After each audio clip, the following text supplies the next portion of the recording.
राज्य उत्पादन शुल्क विभागाच्या भरारी पथकाने लाखो रुपये किमतीची बनावट विदेशी दारू जप्त करत बनावट दारूची विक्री करणाऱ्या टोळीचा पर्दाफाश केला आहे।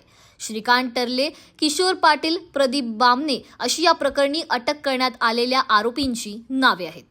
धक्कादायक म्हणजे हे तिघे गोव्यावरून स्वस्तातील दारू आणून ती विदेशी दारूच्या रिकाम्या बाटल्यामध्ये भरून त्या बाटलीला नव्याने स्टिकर लावून विक्री करत होते। पडद्या, कर्जत येथील या तिघांच्या गोडाऊनमध्ये छापा टाकत तब्बल 19 लाखांचा बनावट विदेशी दारूचा साठा जप्त केला आहे। या तिघांचे आणखी कोणी साथीदार आहे का याचा तपास राज्य उत्पादन शुल्क विभाग करत आहे।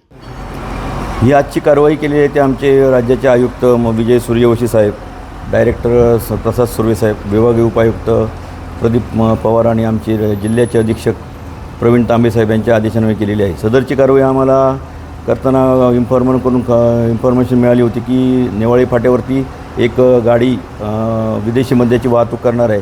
त्यानुसार सापळा रचला असता त्या गाडीचा संशयित गाडी आम्ही ताब्यात घेतली। त्या गाडीमध्ये आम्हाला जवळजवळ 10 बॉक्स विदेशी मद्याचे मिळून आले।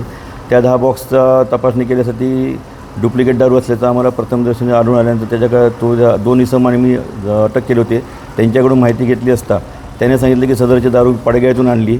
मग त्या ठिकाणी त्या इसमास घेऊन आम्ही पडग्याला गेलो असता त्या ठिकाणी आम्हाला गोडाऊन मिळालं। त्या पडग्याच्या गोडाऊनमध्ये आम्हाला दमननिर्मित मद्य आणि डुप्लिकेट लेबल आणि बुचे अशा जवळजवळ आम्हाला 25-30 बॉक्स मिळून आले रिफिलिंग केलेली। आणि जे दमनमद्य असतं ते त्याच्यावरती Maharashtra for sale in Maharashtra label लावून त्याची विक्री महाराष्ट्रात सर्रास होत असते।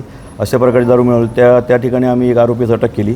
त्याने आणखी एक माहिती दिली की माझं एक अजून गोडाऊन आहे कर्जत येथे, त्या ठिकाणी आम्ही रातोरात गेलो असतो। त्या ठिकाणी आम्हाला एक 50-60 बॉक्स मिळून आले। त्या ठिकाणी गोव्याची जी दारू आहे ती गोव्याची दारू चीप दारू असते व्हिस्की, त्या दारूचा वापर आपल्या महाराष्ट्रात विक्री करत असलेल्या 180 मिलीच्या बाटल्यामध्ये भरणा करून त्याच्यावरती कॅपिंग करून विक्रीच्या उद्देशाने आम्हाला ते जवळजवळ 50 बॉक्स मिळून आले।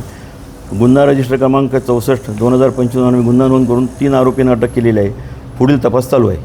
नेमकं तर ह्याच्यामध्ये जे आरोपी पकडलेले आहेत त्यांच्याकडून माहिती आम्ही प्राप्त करून घेणार आहे की बाबा ही जी तयार केलेली दारू आहे मिश्रित बनावट ती ते कोणाकोणाला विक्री करणार आहेत, त्यांनी कोणाकोणाकडून त्यांनी आणलेली आहे, ह्याचा तपास करणं बाकी आहे।